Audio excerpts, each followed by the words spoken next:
Bihar board ने inter admission के लिए दोबारा से एक बार फिर से ऑनलाइन नामांकन का फॉर्म भराना यहाँ पे शुरू किया है। सभी छात्र जो है आज से फिर से यहाँ पे ऑनलाइन एडमिशन ले सकते हैं। ऑनलाइन फॉर्म जो है नए तरीके से यहाँ पे फिल कर सकते हैं। तो इस वीडियो में हम जानेंगे कैसे आपको ऑनलाइन फॉर्म भरना है, बिल्कुल पेमेंट से लेकर प्रिंट तक का आपको स्टेप बाय स्टेप यहाँ पे बताया जाएगा। और साथ ही साथ यहाँ पे ये जानेंगे किस तरीके से आप खोलेंगे ताकि आपका सर्वर एरर ना हो, और सर्वर एरर आपको होता है तो आपको क्या करना है, किस तरह से आपका पेमेंट नहीं फंसेगा। तो बिल्कुल ध्यान से पूरी वीडियो देखिएगा। तो फटाफट वीडियो को शेयर कर दें।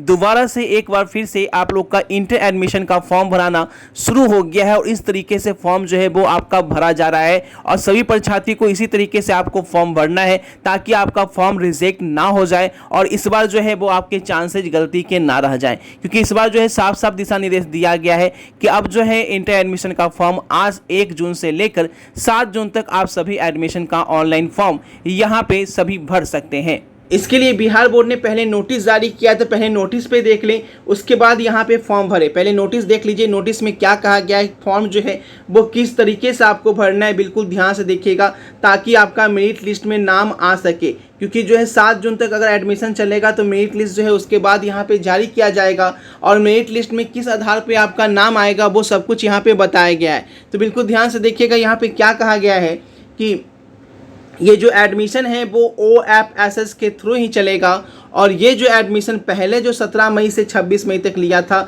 वो तो समाप्त करके आज 1 जून से 7 जून तक निर्धारित किया गया है। यानी आज 1 जून से लेकर आप 7 जून तक जो है ये ऑनलाइन फॉर्म भर सकते हैं।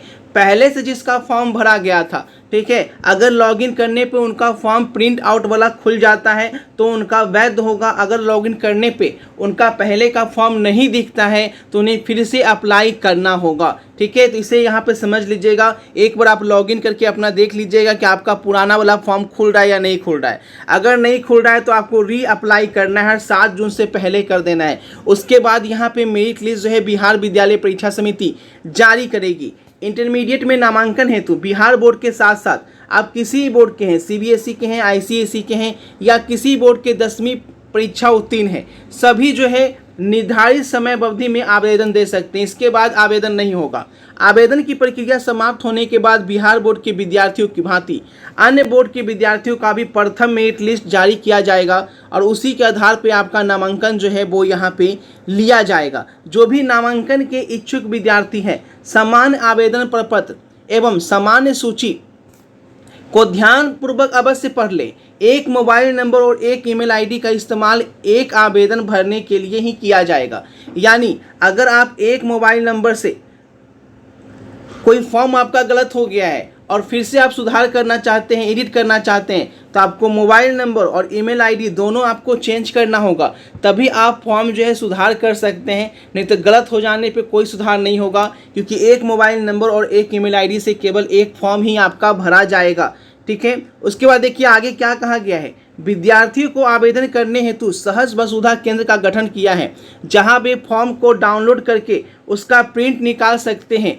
ठीक है, जहां वो प्रिंट निकाल कर ही फॉर्म भर सकते हैं या जिला निबंधन परामर्श केंद्र पर, है ना, अपना फॉर्म डाउनलोड कर उसका प्रिंट निकाल सकते हैं। इसके अलावा विद्यार्थी कंप्यूटर के माध्यम से ऑनलाइन आवेदन भी कर सकते हैं, जैसे कि यहाँ पे मैं आपको बताने जा रहा हूँ। ठीक है, दोबारा एडमिशन में भी आपका 10 कॉलेज का चयन कर सकते हैं कम से कम, और अधिकतम 20 कॉलेज का चयन कर सकते हैं, जिसमें 350 रुपये की राशि आपको यहाँ पे दी होगी। अब समझिए पूरी प्रक्रिया, आपको फॉर्म कैसे भरना है। अब यहाँ पे ध्यान से देखिएगा, सारा दिशा निर्देश समझ गए। अब यहाँ पे देखिएगा स्टेप बाय स्टेप फॉर्म कैसे भरना है।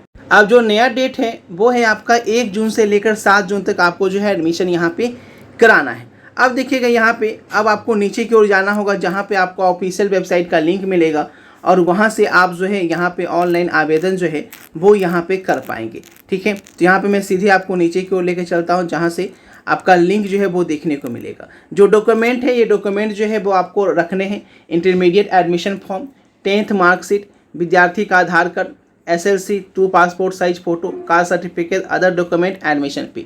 ये सभी डॉक्यूमेंट जो है अभी नहीं लगेंगे। ये सभी डॉक्यूमेंट जो है वो आपको लगेंगे मेरिट लिस्ट जब आ जाएगा, उसके बाद आपको ये डॉक्यूमेंट कॉलेज में जमा करने होंगे। तो ये डॉक्यूमेंट की एक बार स्क्रीनशॉट जरूर से ले लीजिएगा, ताकि जब मेरिट लिस्ट में नाम आए तो आपको इधर उधर भटकना न पड़े कि कौन सा डॉक्यूमेंट लेकर आपको कॉलेज जाना है। ठीक है, तो इसके लिए फ्यूचर के लिए स्क्रीनशॉट यहाँ पे आप जरूर से ले लें। अब देखिए यहाँ पे आप नीचे की ओर जाएंगे तो स्टेप बाय स्टेप इस बार का जो फॉर्म है वहाँ पे स्टेप बाय स्टेप आपको यहाँ पे एक बार समझाया भी गया है। ठीक है, कि आपको स्टेप बाय स्टेप कैसे भरना है, तो यहाँ पे बिल्कुल टाइप करके समझाया गया, तो आप चाहे तो यहाँ पे आप पढ़ भी सकते हैं। अब यहाँ पे मैं आपको करके आपको समझाता हूँ कि कैसे आपको ऑनलाइन आवेदन इस बार नए ढंग से करना है। जब नीचे की ओर जाएंगे तो आपको ऑफिशियल लिंक मिलेगा। ठीक है, आप यहाँ पे भी क्लिक करके अप्लाई कर सकते हैं या नीचे की ओर जाकर ऑफिशियल वेबसाइट पे जाकर डायरेक्ट आप यहाँ पे अप्लाई कर सकते हैं।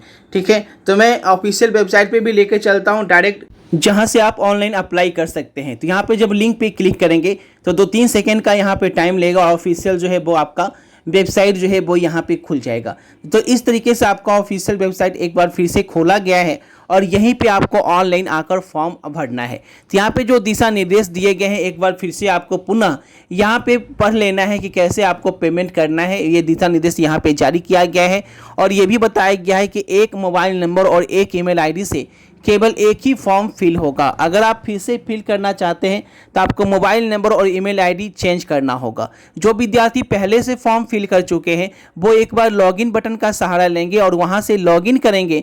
लॉगिन करके एक बार देख लेंगे कि आपका किस तरीके का खुलता है। तो यहाँ पे आपको चेकबॉक्स पे क्लिक करके दोबारा जो है फॉर्म यहाँ पे सबमिट करना होगा। अगर आपका पहले का फॉर्म रिजेक्ट हो गया है तो एक बार चेक कर लीजिएगा, यानी तो जो फ्रेश फॉर्म भर रहे हैं वो इस तरीके से फॉर्म भरेंगे। ठीक है, तो यहाँ पे आपका सब कुछ खुल जाएगा कि यहाँ पे आपको कहाँ से आपने परीक्षा बोर्ड का आपको नाम देना है, नेम ऑफ एग्जामिनेशन बोर्ड, कहाँ से आपने परीक्षा पास की है, किस बोर्ड से, उसके बाद पासिंग ईयर क्या है वो आपको वहाँ पे फिल करना होगा। ठीक है, अब जो बिहार बोर्ड से पास किए हैं वो बिहार बोर्ड सेलेक्ट करेंगे, जो सीबीएसई से पास किए हैं वो सीबीएसई सेलेक्ट करेंगे, जो आईसीएसई से पास किए हैं वो आईसीएसई सेलेक्ट करेंगे। जो भी बोर्ड से आप पास किए हैं वहाँ पे आपको सभी बोर्ड दिख जाएगा। यहाँ पे आपको पासिंग ईयर है तो पासिंग ईयर यहाँ पे आपको सेलेक्ट कर लेना है। अगर आप इस साल पास किए हैं तो इस साल सेलेक्ट करेंगे। अगर आप पिछले साल पास किए हैं, पहले पास कर चुके हैं, एडमिशन नहीं लिए हैं, तो आप अपना ईयर अपने हिसाब से सेलेक्ट कर सकते हैं यहाँ पे। ठीक है, उसके बाद आप कंपार्टमेंट पास किए हैं या एनुअल पास किए हैं तो एनुअल का आप देंगे, क्योंकि कंपार्टमेंट का अभी तो रिजल्ट आया नहीं है 10th वालों का, तो आप एनुअल यहाँ पे सिलेक्ट करेंगे। कंपार्टमेंट वाले अभी वेट करेंगे, कंपार्टमेंट का रिजल्ट आपका इंटर का आ गया है, मैट्रिक का भी 2-3 दिन में आपका आ जाएगा। ठीक है, तो यहाँ पे एनुअल सेलेक्ट कर लेंगे आप लोग। उसके बाद फिर नीचे की ओर जाएंगे, जो भी डिटेल्स आपसे मांगे गए हैं वो आपको फिल करना है। यहाँ पे देखिएगा रोल कोड बोला जा रहा है। रोल कोड जो है वो आपका बिहार बोर्ड के लिए है। ठीक है, बिहार बोर्ड के लिए है। अगर बिहार बोर्ड के है तो आपको रोल कोड भरना है, नहीं तो आप उसे छोड़ भी सकते हैं। उसके बाद रोल नंबर, ठीक है, रोल नंबर डालना है। उसके बाद आवेदक का यूनिक आईडी, ये आप डाल भी सकते हैं, यूनिक आईडी आप नहीं भी डाल सकते हैं। ठीक है, आपके एडमिट कार्ड पे यूनिक आईडी लिखा हुआ होगा। ये भी बिहार बोर्ड के लिए ही है, बिहार बोर्ड के छात्र ही इसे फिर से फिल करेंगे। ठीक है, दूसरे बोर्ड के छात्र हैं तो आपको इसे फिल करना आवश्यकता नहीं है। ठीक है, तो इसी तरह के दिशा निर्देश मांगे गए हैं। नीचे की ओर जाएंगे तो आपको कॉलेज लिस्ट चयन करने का आपको मिलेगा सारी डिटेल्स यहाँ पे फिल करने के बाद। कॉलेज लिस्ट भी आपको इस तरीके से फिल कर लेना है। तो इस तरीके से आप आसानी से यहाँ पे फॉर्म फिल कर सकते हैं। तो फटाफट वीडियो को लाइक और शेयर कर दे सभी दोस्तों को।